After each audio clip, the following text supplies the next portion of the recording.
Selamat pagi, selamat hari Minggu. Terima kasih. Salam sejahtera dalam kasih Tuhan kita Yesus Kristus. Di pagi hari ini tanggal 28 Juni 2020 kembali lagi kita boleh mendengarkan firman Tuhan. Sebelumnya mari saja kita berdoa. Bapa, kami mengucap syukur, terima kasih kalau kami boleh dalam keadaan sehat untuk mendengarkan firman-Mu. Itu semua karena anugerah dan kasih sayang. Terima kasih, kami juga berdoa untuk setiap mereka yang sakit juga diberikan kesembuhan. Lewat firman ini Engkau yang menjamah agar kesembuhan itu boleh mereka pakai untuk memuliakan nama-Mu juga Tuhan. Engkau berkati hamba-Mu, Engkau berkati telinga yang mendengarkan firman ini. Biar Engkau sendiri yang berbicara, Engkau sendiri akan memeteraikan firman ini dalam setiap pendengaran hati mereka. Terpujilah nama-Mu, terima kasih di dalam nama Yesus. Haleluya. Amin.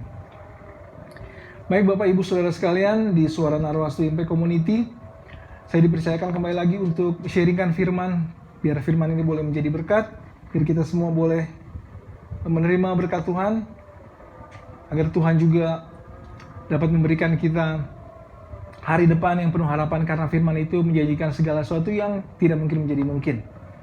Baik, ayat saya pada pagi hari ini adalah di Yakobus 5 ayat 7 sampai 12. Mari saya ajak kita baca. Yakobus 5 ayat 7 sampai 12 saya bacakan. Karena itu saudara-saudara, bersabarlah sampai kepada kedatangan Tuhan. Sesungguhnya petani menantikan hasil yang berharga dari tanahnya, dan ia sabar sampai telah turun hujan musim gugur dan hujan musim semi. Kamu juga harus bersabar dan harus meneguhkan hatimu, karena kedatangan Tuhan sudah dekat. Saudara-saudara, janganlah kamu bersungut-sungut dan saling mempersalahkan, supaya kamu jangan dihukum. Sesungguhnya hakim telah berdiri di ambang pintu. Saudara-saudara, turutilah teladan penderitaan dan kesabaran para nabi yang telah berbicara demi nama Tuhan. Sesungguhnya kami menyebut mereka berbahagia, yaitu mereka yang telah bertekun. Kamu telah mendengar tentang ketekunan Ayub, dan kamu telah tahu apa yang pada akhirnya disediakan Tuhan baginya, karena Tuhan Maha Penyayang dan penuh belas kasihan.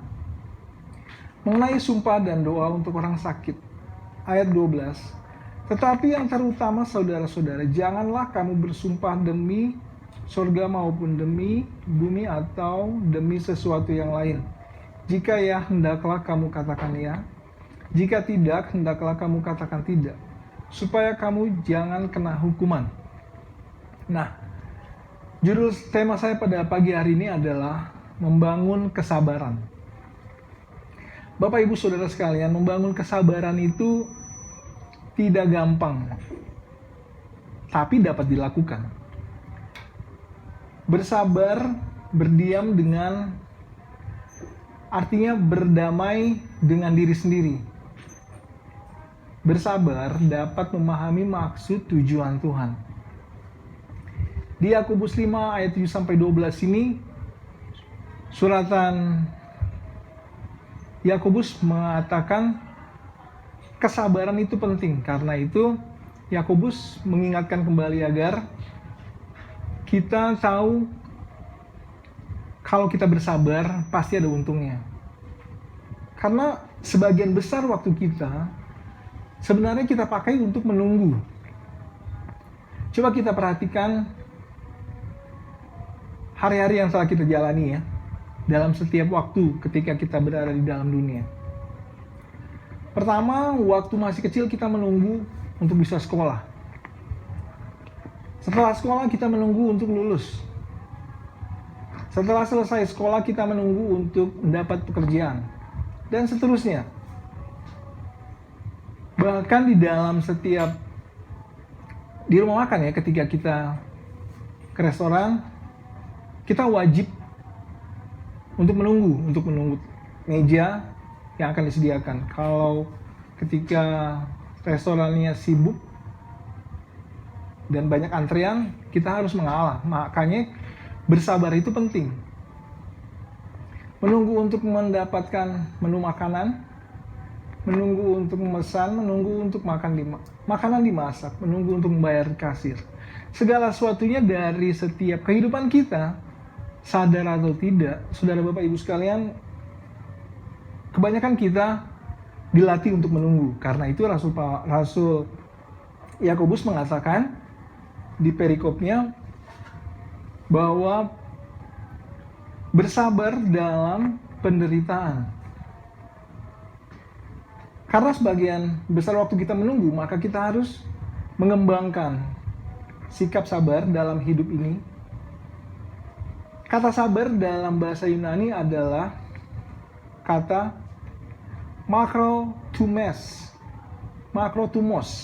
Makro artinya panjang, dan tumos dari mana kita berasal dari kata termometer, berarti panas. Kalau secara harafiah kita simpulkan bahwa menunggu itu bersabar memakan waktu lama bagi kita untuk menjadi panas. Itu kata dari bahasa Yunani, makrotumos. Nah, Bapak Ibu Saudara sekalian, kapan kita harus bersabar? Ada beberapa situasi menurut surat Rasul Yakobus di mana membutuhkan kesabaran ekstra. Bapak Ibu Saudara sekalian, Rasul Yakobus menjelaskan di dalam firman ini kenapa kita harus bersabar menunggu. Kenapa kita harus bersabar? Pertama, ketika keadaan tidak terkendali. Kita melihat di firman-Nya, Yakobus menggunakan gambaran seorang petani, Bapak Ibu Saudara sekalian, untuk menggambarkan situasi yang tidak terkendali.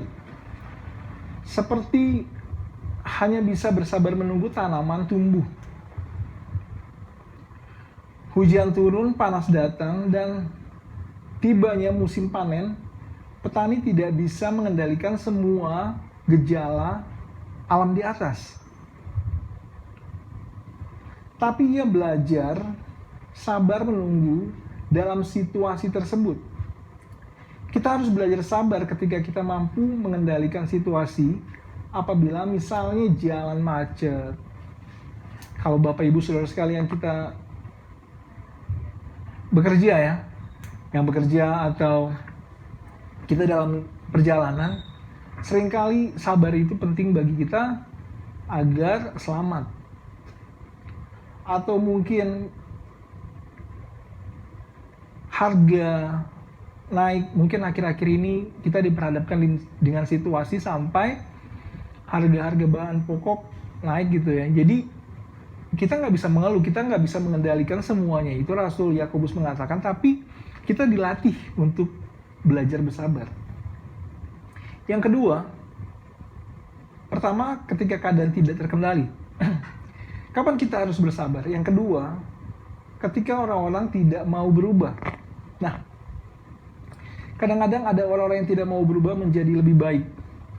Yakobus menggunakan gambaran seorang nabi. Mari kita lihat di ayat 10.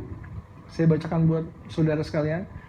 Saudara-saudara, turutilah teladan penderitaan dan kesabaran para nabi yang telah berbicara demi nama Tuhan.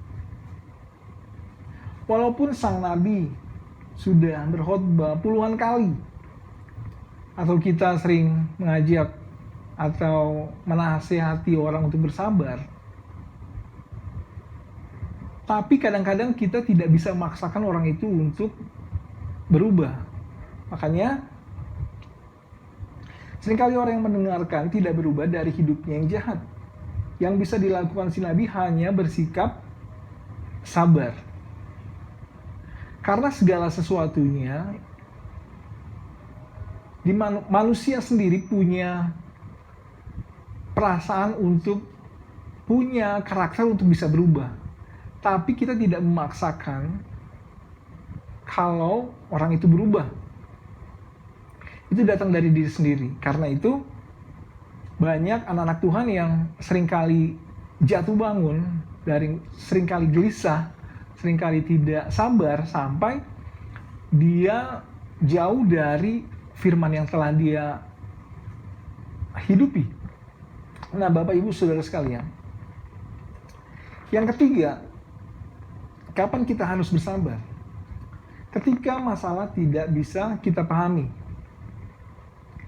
Ayub jelas tidak bisa memahami mengapa ia yang adalah orang saleh.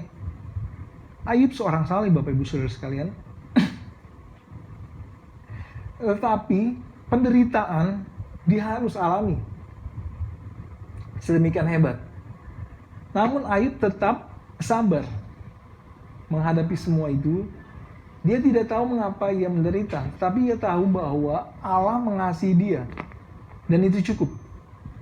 Kalau kita lihat lagi kembali di firman Tuhan, Abraham. Janji Allah dia pegang sampai dia bersabar. Walaupun kita tahu, kita sudah banyak mendengar firman ini, Sarah umurnya tidak memungkinkan untuk dia lahir. Nah, Rasul Yakobus menegaskan bahwa pada mulanya Allah menciptakan manusia. Allah mau kita menuruti kehendak Tuhan. Artinya kesabaran itu membuahkan hasil yang lebih baik kalau secara manusiawi kita bergantung pada Tuhan. Yang mana dia tidak akan pernah melewati atau melupakan janjinya. Nah, kapan kita harus sabar? 3 hal. Pertama, Rasul Yakobus menegaskan, ketika keadaan tidak terkendali.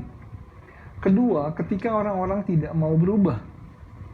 Ketiga, ketika masalah tidak bisa kita pahami. Jadi mengapa kita harus bersabar? Pertama, itu ketetapan Tuhan, Bapak Ibu Saudara sekalian. Ketika kita menjadi anak Tuhan, ketika kita menjadi orang percaya, ketika kita menjadikan Tuhan penguasa tunggal atas hidup kita, itu sudah Tuhan firmankan di dalam firman-Nya, ketegasan Tuhan, bahwa kita sebagai manusia harusnya dapat mengendalikan segala emosi yang ada di dalam kehidupan kita. Segala sesuatu yang membuat kita gelisah. Jadi mengapa kita harus bersabar? Karena itu kehendak Tuhan. Yakobus 5 ayat 8, saya baca. Kamu juga harus bersabar dan harus meneguhkan hatimu. Saya baca ulang. Ayat 8 Yakobus 5. Kamu harus bersabar dan harus meneguhkan hatimu, Bapak Ibu Saudara sekalian. Karena kedatangan Tuhan sudah dekat. Mungkin banyak dari kita yang mengartikan kedatangan Tuhan itu dari sebelum kita lahir, dari dulu, dari sekolah minggu awal-awalnya banyak firman yang telah kita dengar, kedatangan Tuhan itu sudah dekat. Nah, ini penting Bapak Ibu Saudara sekalian, karena kita tidak tahu waktu mananya Tuhan akan datang, di mana Tuhan akan datang, kita nggak tahu. Kita tidak bisa memaksakan, kita tidak bisa mengetahui jauh lebih daripada Tuhan itu sendiri. Yang harus Tuhan tekankan di dalam kehidupan, di dalam firman-Nya, untuk kita pahami, artinya kesabaran yang Tuhan berikan di dalam hidup kita, kita kerjakan sesuai dengan firman Tuhan. Jadi mengapa kita harus bersabar? Karena Tuhan sendiri yang menetapkan, Tuhan sendiri yang mengendalikan hidup kita.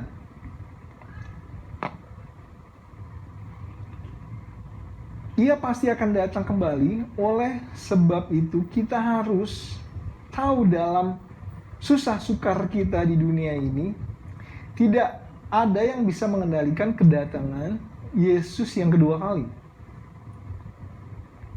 Yang kedua, karena Tuhan memberi upah pada mereka yang sabar. Mengapa kita harus bersabar, saudara? Yang kedua, karena Tuhan memberi upah kepada setiap mereka yang sabar. Kita baca di Yakobus 5 ayat 11a. Saya bacakan untuk saudara. Mungkin saudara di rumah yang buka Alkitab, kita baca sama-sama boleh. Hitungan 3, 2, 3, bagian A. Sesungguhnya kami menyebut mereka berbahagia, yaitu mereka yang telah bertekun. Saya bacakan sekali lagi. Sesungguhnya kami menyebut mereka berbahagia, yaitu mereka yang telah bertekun. Selanjutnya, kamu telah mendengar tentang ketekunan Ayub dan kamu telah tahu apa yang pada akhirnya disediakan Tuhan baginya. Ayub, kita lihat di firman Tuhan tadi yang saya telah bacakan, tidak mungkin dia merasa akan menderita karena dia tahu hidupnya saleh di hadapan Tuhan. Bagaimana dengan saya dan saudara? Tapi Ayub kita tahu di cerita firman Tuhan, dia menyesali hidupnya, tapi dia tidak menyalahkan Tuhan. Walaupun apa yang terjadi dalam penderitaan Ayub, Tuhan bilang, Tuhan akan memberikan upah kepada mereka yang tetap bersabar. Contohnya Ayub. Jadi mengapa kita harus bersabar? Pertama, karena kehendak Tuhan sebagai kita orang-orang percaya kepada Tuhan Yesus Kristus. Kedua, karena Tuhan memberi upah kepada mereka yang sabar.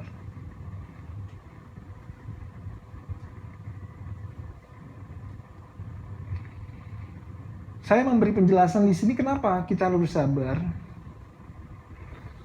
Karakter kita bertumbuh. Kedua, hubungan kita dengan orang lain membaik. Yang ketiga, kita menjadi lebih berbahagia. Yang keempat, tujuan hidup kita dapat tercapai dan sebagainya. Kita dapat melihat tujuan hidup kita di dunia ini yang Tuhan berikan, tujuan Tuhan, kita dapat tahu. Karena kenapa? Tuhan menjanjikan segala sesuatunya akan membaik. Tapi manusia kita tidak dapat melihat itu akan terjadi. Tapi janji Tuhan, ya dan amin. Nah, Bapak Ibu Saudara sekalian, mengapa kita harus bersabar? Karena Tuhan bekerja secara diam-diam. Yakobus 5 ayat 11b. Selanjutnya. Karena Tuhan Maha Penyayang dan penuh belas kasihan.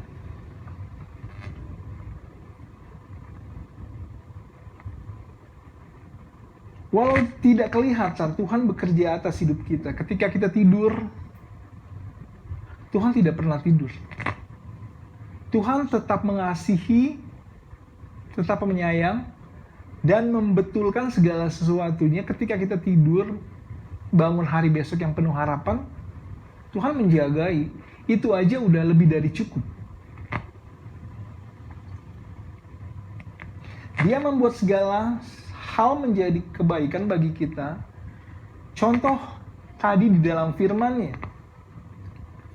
Sekalipun tidak terlihat, tangan Tuhan secara perlahan tapi pasti menumbuhkan tumbuhan itu sendiri. Si petani menunggu panen, sementara tangan Tuhan secara perlahan menumbuhkan tumbuhan itu hingga siap dipanen. Saya ingat di dalam firman Tuhan yang berkata Tuhan yang memberi pertumbuhan. Bapak Ibu Saudara sekalian, kita berdoa untuk kita menjadi lebih baik. Kita tidak bisa membentuk manusia untuk dapat berubah. Kita tidak bisa membentuk kita untuk kita menjadi lebih baik. Tapi ketika kita berdoa kepada Tuhan, tangan Tuhan bekerja tanpa kita tahu. Makanya kenapa banyak orang hidupnya menjadi lebih baik.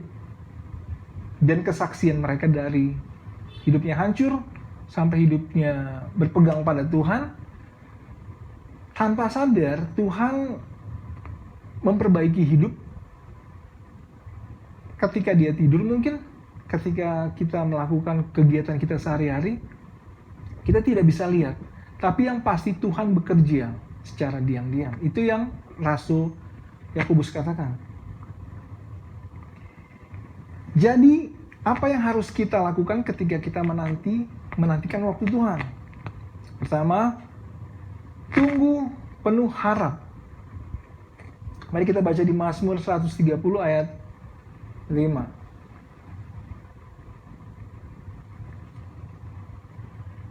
Di Mazmur 130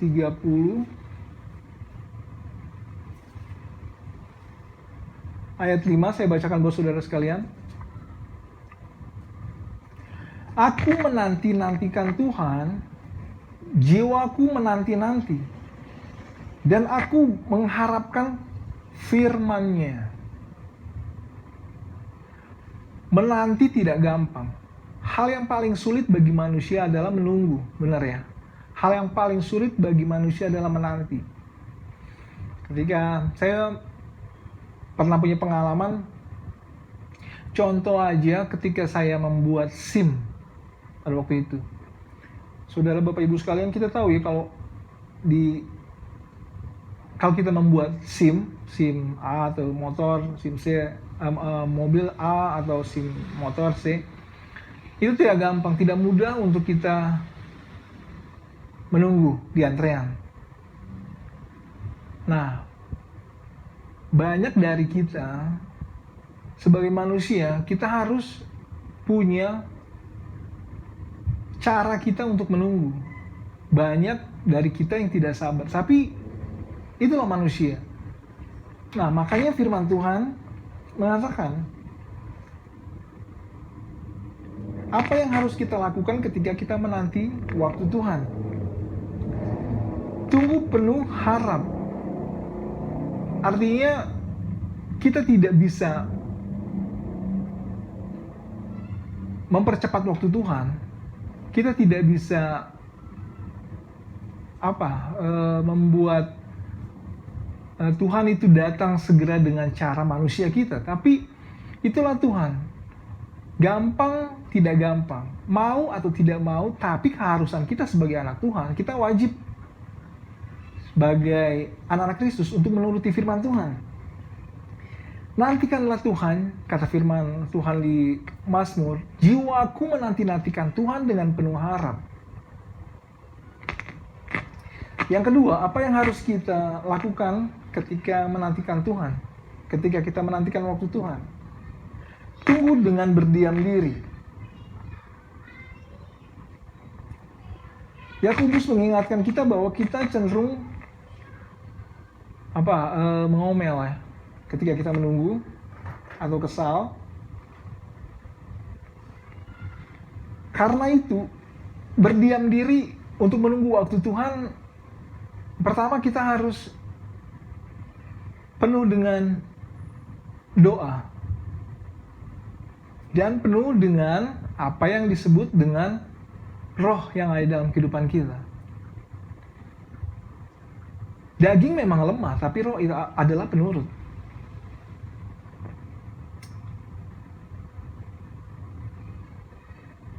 Ada dua hal yang harus kita hindari, saudara Bapak Ibu sekalian.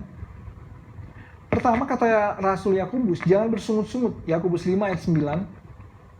Mari kita baca kembali di ayat ini, Yakobus 5 ayat 9. Berkata seperti ini. Saya bacakan. Saudara-saudara, janganlah kamu bersungut-sungut dan saling mempersalahkan, supaya kamu jangan dihukum. Sesungguhnya hakim telah berdiri di ambang pintu. Bersungut-sungut justru akan menjauhkan kita dari berkat Tuhan. Benar ya Bapak Ibu sekalian? Generasi pertama Israel bersungut-sungut selama 40 tahun.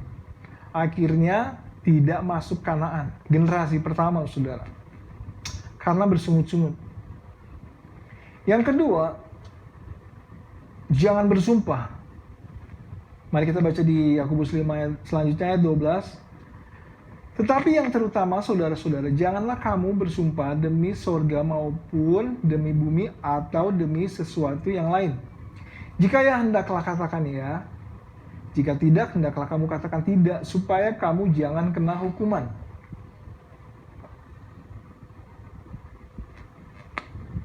Terjemahan yang tepat adalah jangan bersumpah atau jangan memaki-maki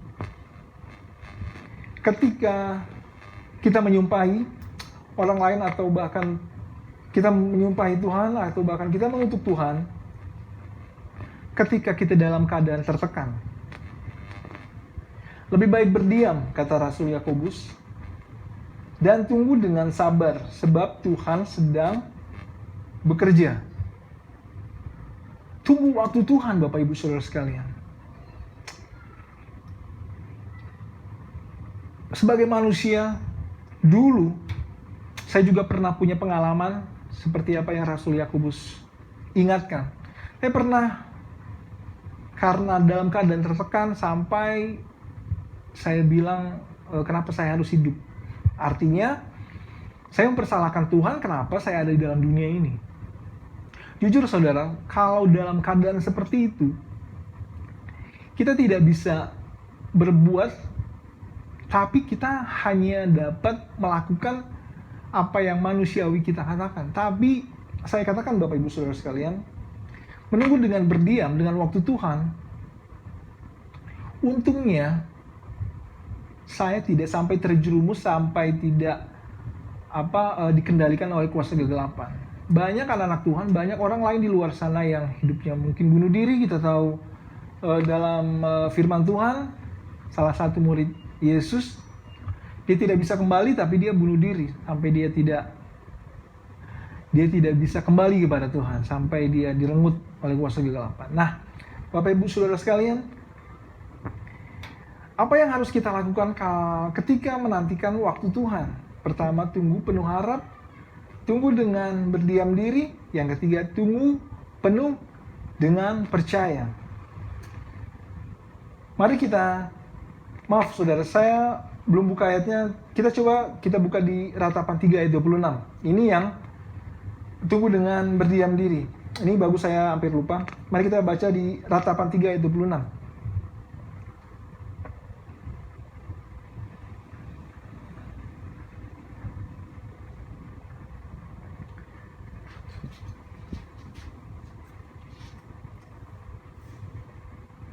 Ratapan 3 ayat 26 saya bacakan buat saudara.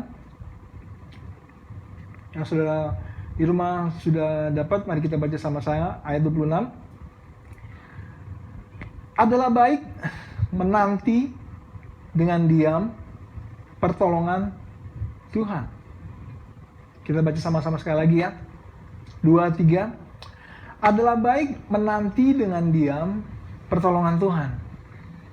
Ini firman Tuhan. Ini mutiara firman Tuhan. Firman Tuhan katakan adalah baik. Kalau orang katakan adalah baik, kalau kita dinasihati, baiknya seperti ini, pasti kita menuruti apa yang dikatakan orang itu karena mengandung arti janji baik. Kalau firman Tuhan katakan adalah baik, berarti baik. Firman ini tidak suatu karangan, tapi firman Tuhan adalah ya dan amin. Ketika dia katakan benar, dia katakan benar. Ketika dikatakan tidak, adalah tidak. Itu yang firman Tuhan katakan. Makanya di Ratapan 3 ayat 26 adalah baik.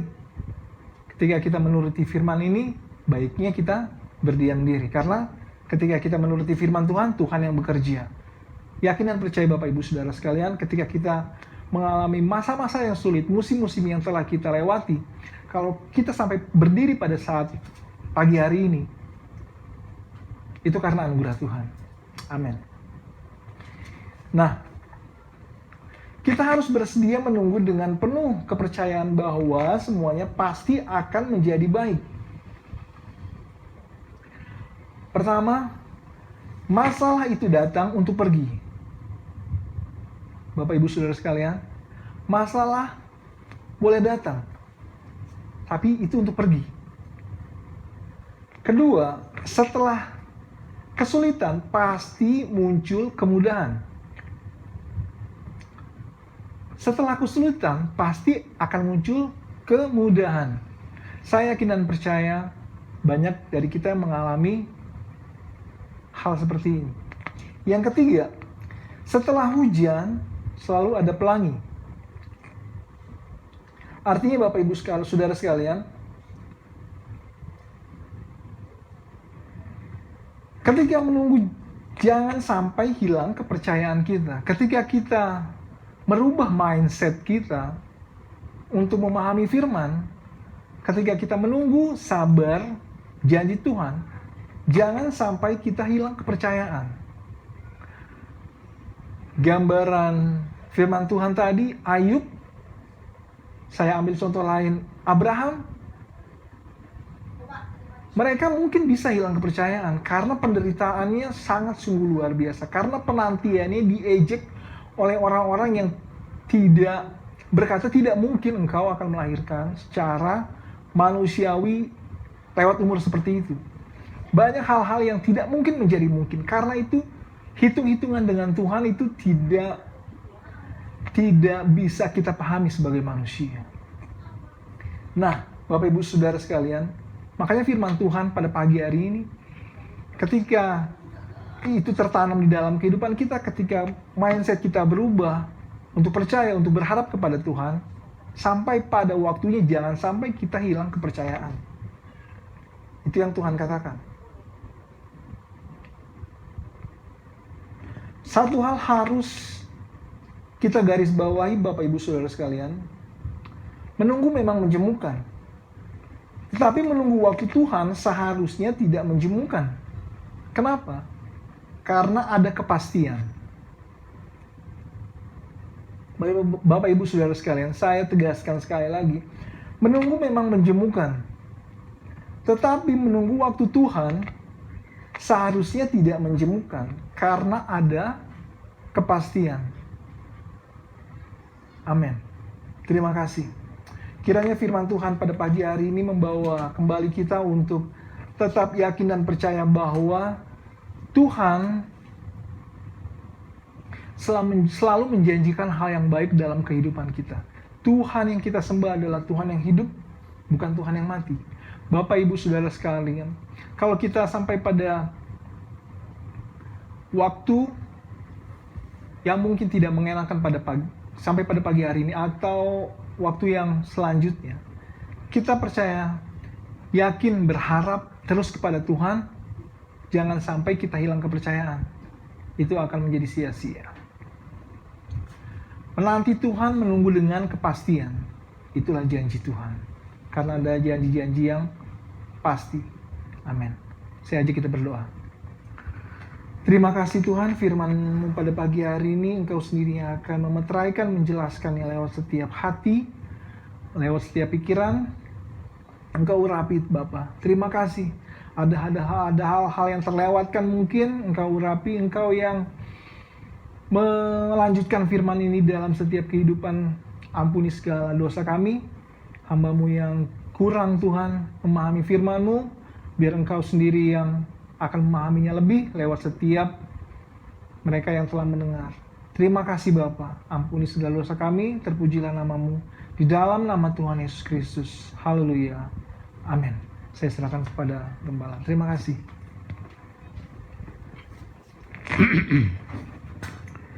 Kita sudah mendengar firman Tuhan di pagi hari ini. Kita selalu mohon pertolongan Roh Kudus untuk lebih mencerahkan firman Tuhan dalam hidup kita. Kita mampu menjalani firman itu bukan dengan kekuatan kita, tetapi harus dengan kekuatan Tuhan. Kita mau akhiri ibadah kita pada pagi hari ini. Mari kita semua tunduk kepala, kita bersyukur, dan terus kita berdoa agar Tuhan selalu mampukan kita menghadapi dan menjalani hari-hari yang kita sedang jalani. Hanya bersama Tuhanlah semua dapat terjadi indah dan penuh damai dan sejahtera. Kita berdoa untuk bangsa dan negara kita. Bapa di surga, kami datang di hadirat-Mu. Kami berdoa terus menerus kepada Tuhan, pengendali hidup kami dan pengendali segala sesuatu yang terjadi, Khususnya kami berdoa terus untuk bangsa kami, di bawah pemimpin bangsa kami, presiden dan wakil presiden, dan seluruh aparat negara dari tingkat pusat sampai ke tingkat daerah. Tuhan selalu menolong, Tuhan selalu melindungi, Tuhan selalu memberikan hikmat dan marifat dari pemimpin negara kami, agar dapat membuat keputusan-keputusan sesuai dengan kehendak Tuhan, demi aman sejahtera bagi bangsa negara Republik Indonesia. Terima kasih Tuhan Yesus untuk anugerah Tuhan. Kami sudah mendengar firman-Mu. Kiranya Roh Kudus terus bekerja di dalam kami, agar apa yang kami tidak pahami, Engkau dapat memahami lebih dalam bagi kami, agar kami dapat kuat berdiri di tengah situasi yang sulit yang kami jalani dalam hidup kami. Terima kasih Tuhan. Kami mengakhiri doa kami dan kami bersyukur kepadamu. Angkatlah hatimu kepada Tuhan untuk kita terima berkat dari Tuhan. Tuhan Yesus Allah dan Bapa kami, sekali lagi kami berdoa sebelum kami akhiri ibadah kami untuk anak-anak-Mu yang sedang sakit ya Tuhan.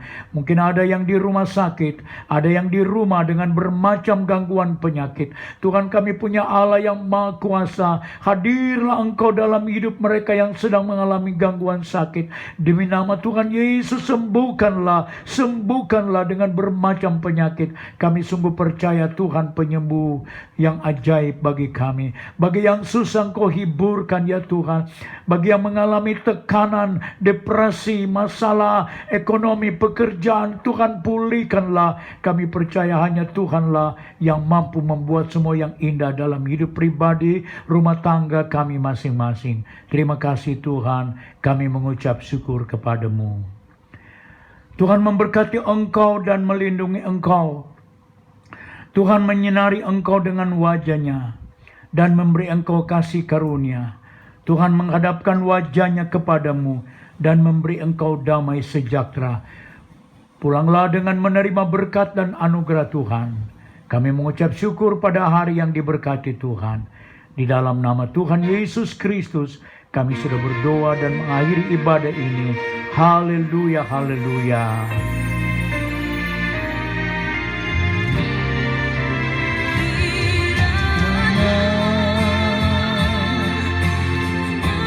Kasih aku melimpah-limpah dan memperluas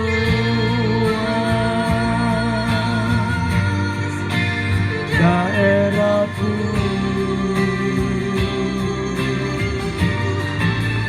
dan kiranya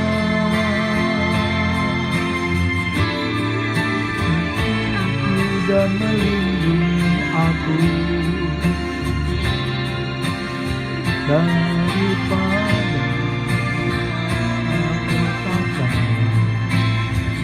sehingga susah kita tidak